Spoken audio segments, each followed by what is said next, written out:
وزدنا علما وأرنا الحق حقا وارزقنا اتباعه وأرنا الباطل باطلا وارزقنا اجتنابه. Ma'asyiral muslimin, jamaah Masjid Al-Aman yang dimuliakan Allah Subhanahu wa taala. Pertama dan yang utama, senantiasa mengajak kepada diri pribadi dan jamaah sekalian, mari kita selalu mensyukuri segala nikmat yang Allah berikan kepada kita, nikmat sehat, sempat, sehingga pada sore hari ini kita bisa hadir dalam kajian menjelang berbuka Asyura. Dan alhamdulillah kita hari ini Masjid Al-Aman menyediakan berbuka puasa. Setelah kita bersama-sama mengikuti kajian, kami persilakan kepada jemaah untuk menikmatinya. Jemaah dimuliakan Allah Subhanahu wa taala, sore hari ini kita mengangkat satu tema yang mungkin menjadi impian bagi setiap diri kita, yaitu temanya menjadi pribadi yang unggul. Unggul ini bermakna lebih baik, ya. Unggul bermakna lebih upgrade, ya. Jadi pribadi yang unggul bukan untuk bersaing dengan yang lain, tetapi pribadi yang unggul yang lebih baik daripada hari kemarin. Karena sebaik-baik orang itu adalah selalu hari ini lebih baik daripada hari kemarin. Orang yang rugi adalah orang yang masih sama hari ini dengan hari kemarin. Dan yang celaka adalah hari ini lebih buruk daripada hari kemarin. Ma'asyiral muslimin, jemaah dimuliakan Allah Subhanahu wa taala. Tentunya hari ini kita sama-sama berpuasa. Ada dua hadis, ya, dari Ibnu Abbas dan riwayat Aisyah yang mengabarkan bahwasanya hari ini kita diberikan keutamaan untuk berpuasa, di mana keutamaannya ini telah dilaksanakan umat-umat terdahulu. Justru umat Islam ada yang paling berhak untuk memuliakan hari ini, ya. Dalam sebuah hadis Rasulullah SAW bersabda dari Ibnu Abbas radhiyallahu anhu bahwasanya Nabi SAW ketika tiba di Madinah, beliau mendapatkan mereka orang Yahudi melaksanakan saum hari Asyura 10 Muharram, dan mereka berkata ini adalah hari raya, yaitu hari ketika Allah menyelamatkan Musa dan menenggelamkan Fir'aun. Lalu Nabi Musa alaihissalam mempuasainya sebagai wujud syukur kepada Allah. Maka beliau bersabda, akulah yang lebih utama dekat terhadap Musa dibandingkan mereka. Maka beliau berpuasa pada hari itu dan memerintahkan umat beliau untuk mempuasainya. Hadis riwayat Bukhari. Di sini dari jalur Ibnu Abbas. Dan pun hadis yang lain dari Aisyah radhiyallahu anha, di mana beliau berkata orang-orang melaksanakan saum pada hari 10 bulan Muharram atau Asyura sebelum diwajibkan saum Ramadan. Jadi sebelum wajib Ramadan telah diwajibkan atau dilakukan puasa Asyura. Hari itu adalah ketika Ka'bah ditutup dengan kain kiswah. Ketika Allah Subhanahu wa taala telah mewajibkan saum Ramadan, Rasulullah SAW bersabda, barang siapa yang saum hari Asyura laksanakanlah, dan siapa yang tidak mau tinggalkanlah. Hadis riwayat Bukhari. Maknanya bahwasanya kita mendapati bahwa hari ini dimuliakan, ada keutamaan untuk mempuasainya. Ya. Jamaah dimuliakan Allah Subhanahu wa taala, sembari kita menunggu berbuka puasa, maka amalan yang paling utama kita kerjakan yaitu memperbanyak berzikir di sambil mendengarkan tausiah, ya, mau'izah hasanah, sambil hati kita itu berzikir, mengingat Allah, agar hati kita selalu tenang, ya, hati kita tidak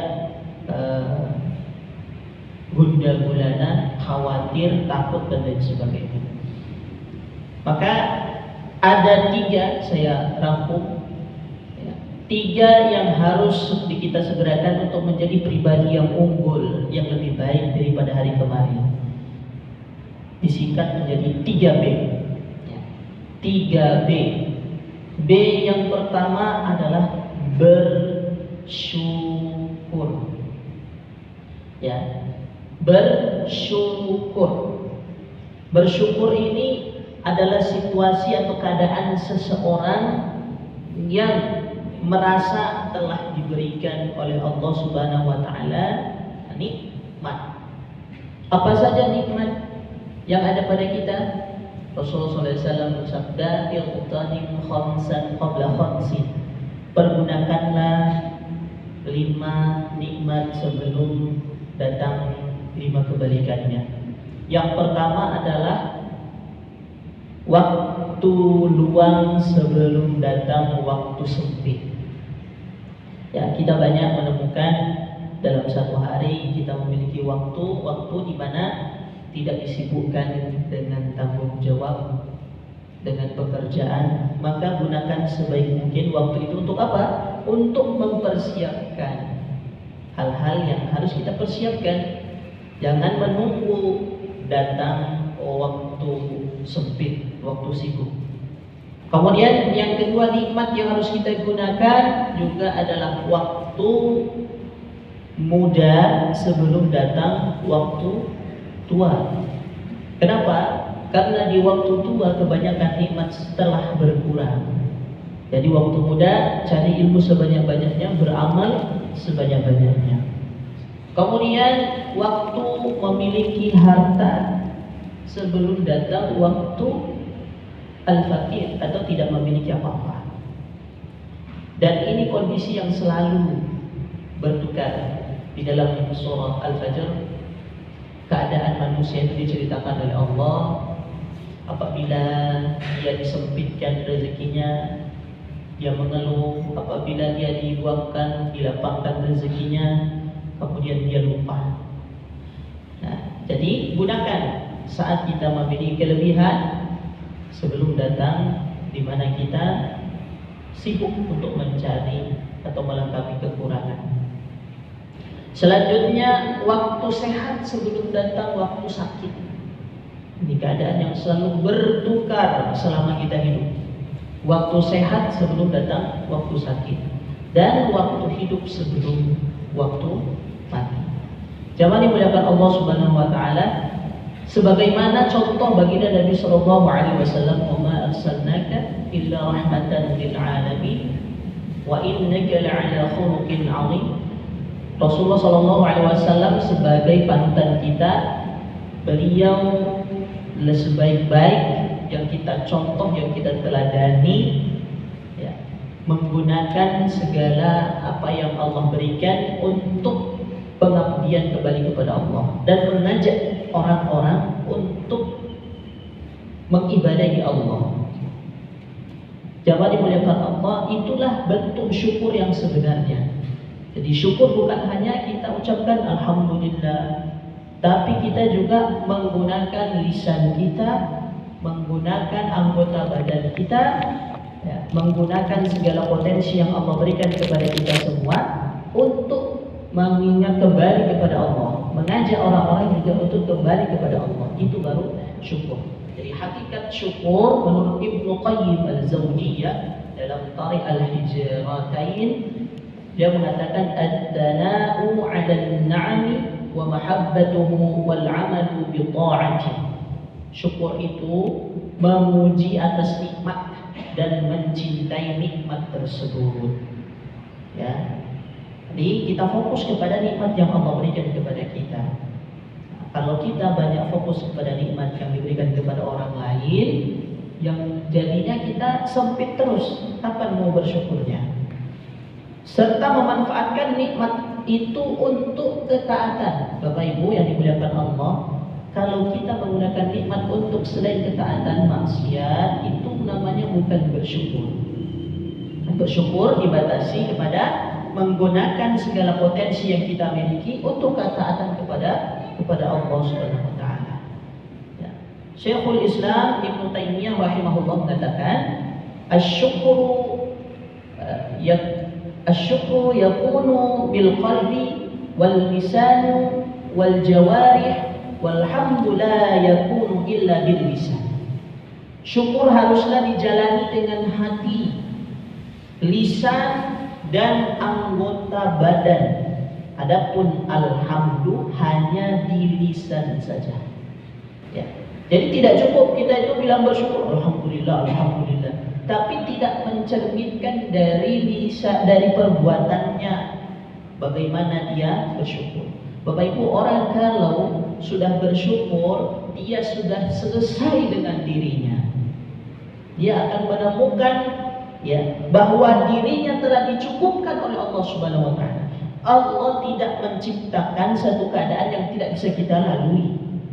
Ya, misalnya kita punya mobil tapi masih cicilan. Bersyukur karena masih punya mobil. Kita tidak punya rumah, masih kontrak.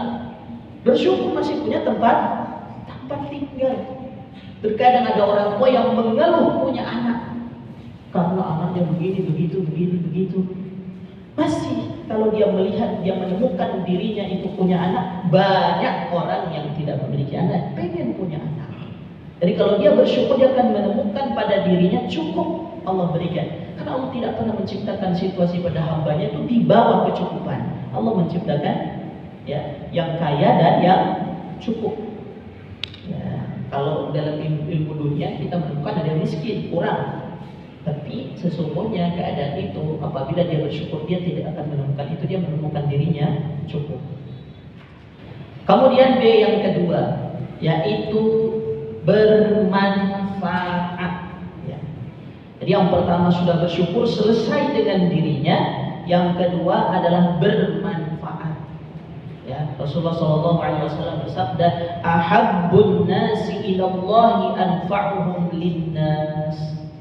Manusia yang paling dicintai oleh Allah Subhanahu wa taala adalah yang paling bermanfaat untuk manusia lainnya. Dan mungkin dengarnya ada juga riwayat yang lain, yaitu khairun nas anfa'uhum linnas. Orang tidak bisa melakukan kemanfaatan kalau dia belum selesai dengan dirinya.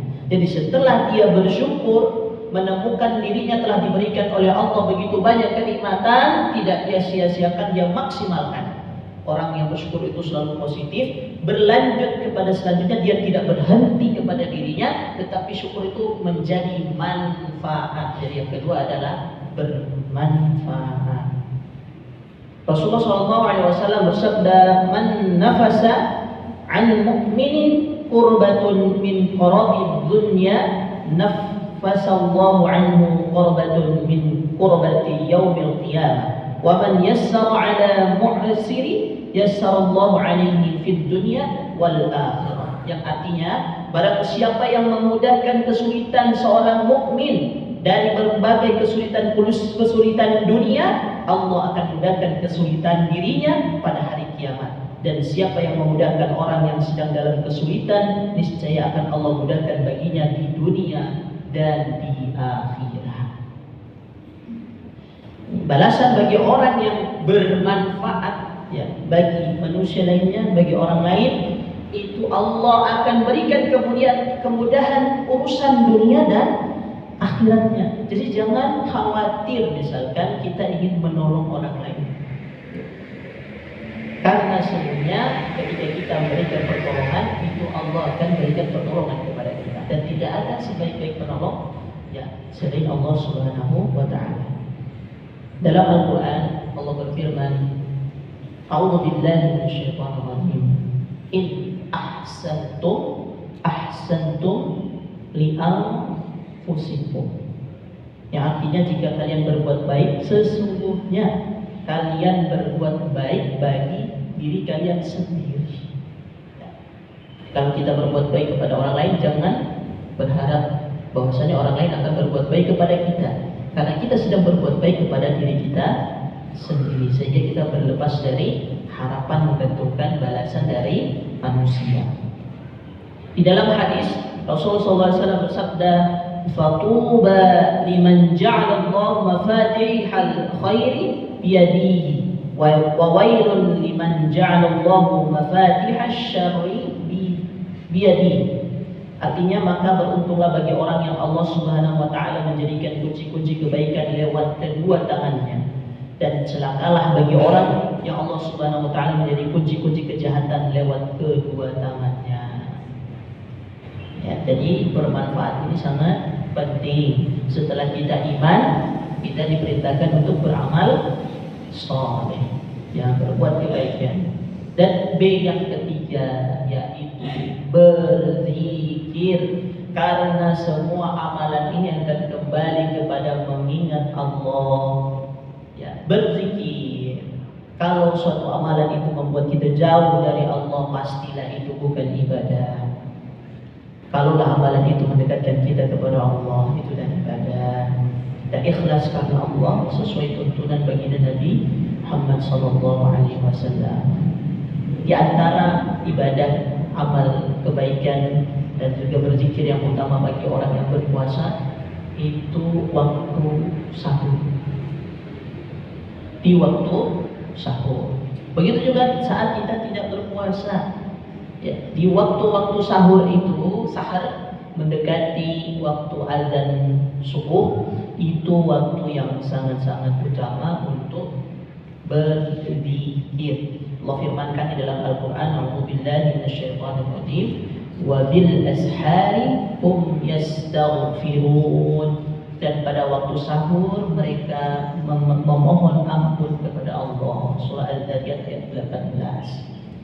Jadi semua ini akan kembali kepada berzikir, mengingat Allah.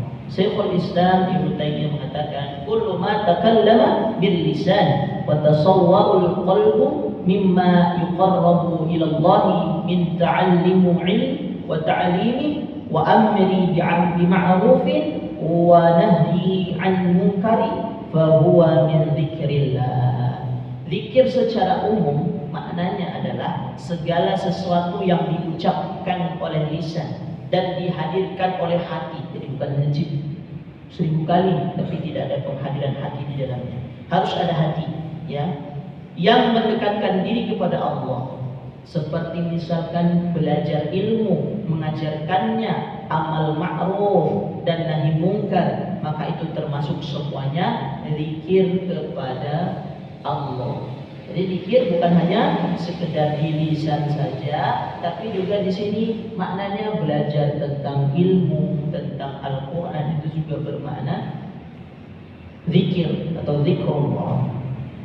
Namun secara khusus kata Imam Ibnu Taimiyah, zikir dalam makna khusus adalah menyebut Allah Azza wa Jalla dengan lafaz yang sumbernya dari Allah, seperti membaca Al-Quran atau lafaz yang datang melalui lisan Rasulullah SAW yang di dalamnya terdapat pengagungan, penyucian, pemuliaan dan penubuhan tauhid kepada Allah Subhanahu wa taala. Secara khusus zikir itu segala ucapan bacaan.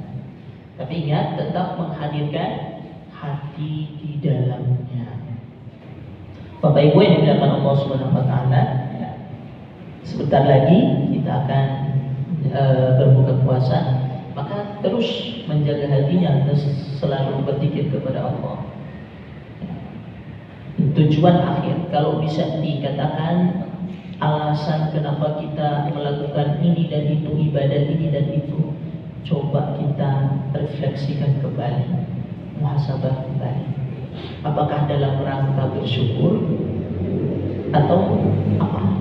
Karena Rasulullah SAW sholat sampai bengkak-bengkak kakinya, ya, itu alasannya karena bersyukur. Alasan dibalik melakukan ibadah ketaatan, bersyukur.